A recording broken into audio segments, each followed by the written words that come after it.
everyone, we have some great news tonight. We got a bunch of Red Dragon Archfiend support. I'm very happy about this because if you aren't aware, back when the Crimson King structure deck was getting revealed, I made a bunch of combo videos on the new cards. Pretty much whenever the new cards got announced, I made a video the same day because I really enjoy comboing with a lot of new cards. I also made a huge combo guide about the Red Dragon Archfiend deck and Resonators. I have just put a ton of time into playing this deck and it's been a lot of fun. This is without a doubt one of the most fun decks I've ever played. It's not very good in a competitive sense, but the cards are still really cool. I also really love Yu-Gi-Oh! 5Ds, and I think Jack's a great character, probably the best rival in all the Yu-Gi-Oh! Series. I think in terms of aesthetic design, a lot of his cards are really cool looking as well. That's just another reason why I enjoy playing this deck so much. So we got 8 new cards in total, and I'll show you guys a 1-card combo just to show you guys how to use these new cards. I won't lie, some of these new cards are pretty cool. So to do this combo, you only need 1 card in your hand, which is one of the new cards. This is Power Vice Dragon. This card is a retrain of the original Vice Dragon, which is one of the cards that Jack used in almost every duel. This card is a lot better than the original Vice Dragon because this card can be summoned if you control no monsters. Also, when this card is special summoned, you get to add a Resonator monster from your deck to your hand. Also, you cannot special summon from the extra deck for the rest of this turn except Dark Synchros. Let me just tell you, a lot of Jack Atlas's cards have locks on them and almost all of them are irrelevant. I'll explain why when we get to that point of the combo, but this card locking you into Dark Synchro doesn't matter. So we're going to special summon this card from our hand and use the effect to add a Resonator monster from our deck. We're going to add another one of the new cards. This is Darkness Resonator. This card is a level 3 Fiend Tuner and you can reveal a Red Dragon Archfiend in your extra deck and special summon this card from your hand. Also, you can't summon anything from the extra deck for the rest of this turn except Synchros. Now you get to special summon this card by revealing a Red Dragon Archfiend in your extra deck. Now when this card is special summoned, it has another effect. You can activate this effect during the main phase of this turn. You get to normal summon another Resonator in addition to your normal summon and set. So we're going to activate this effect, and now we're going to use Power Vice Dragon and Darkness Resonator to make a level 8 Synchro. This is a new cover card for the set called the Crimson King. If this card is Synchro summoned, you get to add a card that mentions Red Dragon Archfiend from your deck to your hand. This card also has another effect. When your opponent activates a monster effect, you can banish this card and special summon Red Dragon Archfiend from your extra deck. The second effect is completely pointless, we don't care about this at all. However, the first effect is really good. Now there are already some really good Red Dragon Archfiend cards that I got in the Crimson King structure deck that you can search. However, there's a new spell card that's really strong that we're going to add. This card is called Crimson Call. You get to add 1 level 4 or lower Fiend monster from your grave to your hand, but if you control Red Dragon Archfiend or a Synchro monster that mentions it, you get to add the card from your deck instead. This card is fantastic. It's basically a searcher for almost any monster in the deck. So it's obvious that Konami wants us to add Crimson Resonator, and that's what we're going to do. Because we have Crimson King and he mentions Red Dragon Archfiend, we get to add Crimson Resonator from our deck to our hand. Because of Darkness Resonator, we also get another normal summon for a Resonator monster this turn. Now Crimson Resonator is one of the most important cards in the Red Dragon Archfiend deck. If you control no monsters, you can special summon this card from your hand, but if the only monster that you have on your field while this card is on the field is a Dark Dragon Synchro, you get to special summon up to 2 Resonator monsters from your deck with different names. This is insane! The Resonator monsters are some of the best cards in the archetype. Not only can they special summon other monsters from the deck, but they also get you a search for a spell or a monster. So we're going to use the effect of Crimson Resonator to summon Soul Resonator and Synchron Resonator. What Soul Resonator does is when he's summoned, he gets to add a level 4 or lower Fiend monster from your deck. Now you're locked into summoning only Dark Synchros for the rest of this turn, but we're already on that lock anyways. We're going to add Bone Archfiend to our hand.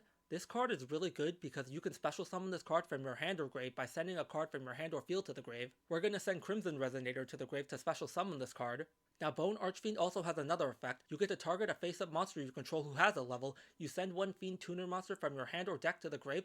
If you do, you can increase or decrease this monster's level by 1. We're going to target itself and we're going to send a monster to the grave who will be Vision Resonator. This will turn Bone Archfiend into a level 3 and then the effect of Vision Resonator will activate. If this card is sent to the grave, you get to add a card that mentions Red Dragon Archfiend that's a spell or trap from your deck to your hand. We're going to add Crimson Gaia to our hand. Now we're going to use Soul Resonator and our Bone Archfiend to summon Red Rising Dragon. When this card is Synchro summoned, you get to target a Resonator monster in your grave and special summon it. However, if you activate this effect, you cannot summon anything other than Dark Dragon Synchro from the extra deck for the whole turn. This is why I said when the other cards that lock you into stuff don't matter. It doesn't matter that Power Vice Dragon, Darkness Resonator, or Soul Resonator lock you into anything for the rest of this turn. Because we use Red Rising Dragon, he locks you into Dark Dragon Synchro for the whole turn. If you summon something like a Link monster before this card hits the field, you will not be able to use this card's effect if you summon it. We're going to bring back our Darkness Resonator and then we're going to activate Crimson Gaia. If you don't know what this card does, it's incredibly good. You get to add a Red Dragon Archfiend or a monster that mentions that card from your deck or grave to your hand. Now Crimson Gaia has 2 other effects, but they're not really all that great. They revolve around the battle phase and being destroyed and it's really not worth it to use those effects. So we're going to activate Crimson Gaia and search for another new card. This is Fiend Piece Golem. Now this card is really cool because he's a Fiend retrained a Big Piece Golem.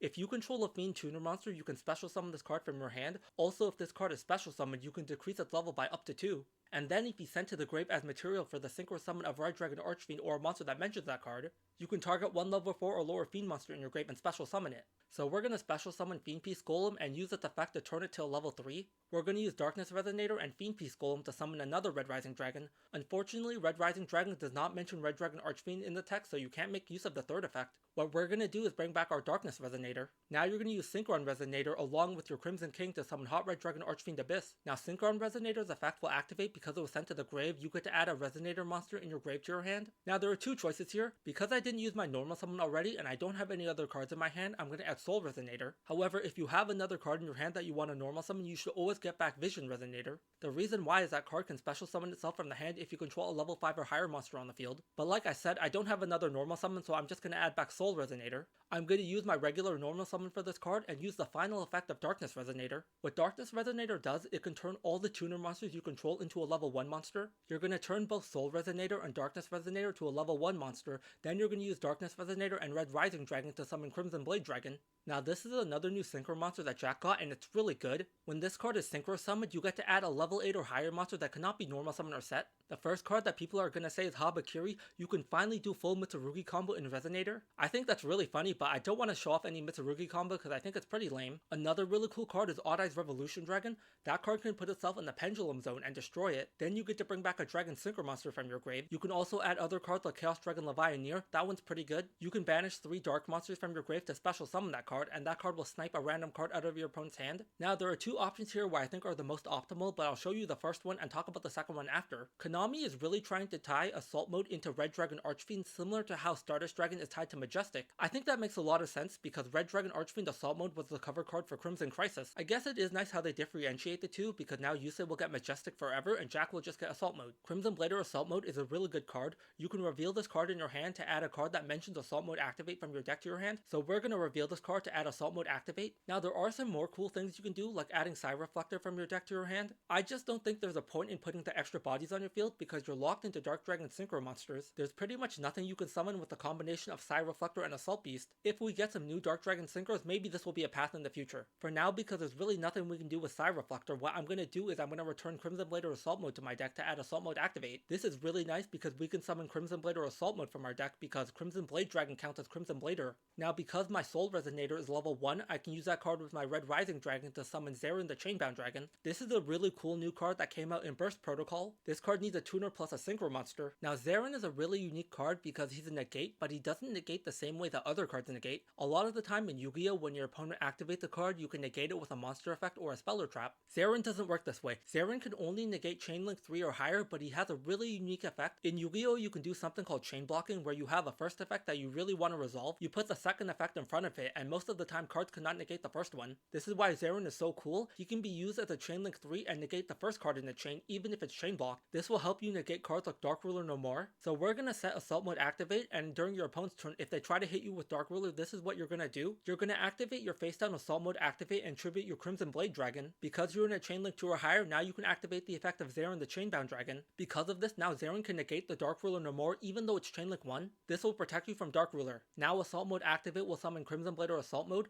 This card is pretty strong. While this card is on the field, your opponent cannot activate the effects of any level 5 or higher monster special summoned from the extra deck. So if your opponent's playing a deck like a Synchro or a Fusion, they're screwed. Shadal's got a bunch of really good support, so this is gonna hurt them a lot, and there's also a bunch of new Synchro support for Albas. They have the new Fallen of White Dragon and the new Flare Synchro. Now obviously if your opponent's playing a Link deck, this is not gonna affect them whatsoever. So here's another card that you should add to your hand instead. We're gonna go back to the point where I summoned Crimson Blade Dragon and add a different card off that card's effect. Instead we're gonna add Red Eyes Black Full Metal Dragon. What this card does is you can reveal this card in your hand to set a max Metalmorph from your deck, then you shuffle this card back into the deck. Once again, if your opponent activates Dark Ruler no more, you're gonna chain your max Metalmorph so you can negate that card. Zarun the Chainbound Dragon will respect respond to that effect and negate the Dark Ruler no more. Now off the effect of Max Metamorph, you'll be able to summon Red Eyes Black Full Metal Dragon. Red Eyes Black Full Metal Dragon is a pretty good card. When your opponent activates a card or effect, you can negate that activation. Then if they have a monster on the field, you can inflict burn damage to them equal to that monster's attack. Anyways, this is a 1-card Red Dragon Archfiend combo, and it's pretty cool. Just off 1 Power Vice Dragon, you got all of this. This is either 3 negates or 2 negates with a Floodgate. Considering how bad Red Dragon Archfiend was before, I think this is pretty good. I also have another Red Dragon Archfiend combo I'm going to show you, but I'll post that one in another video. But that's it for this one. Hope you guys enjoyed. Have a good one. Take care.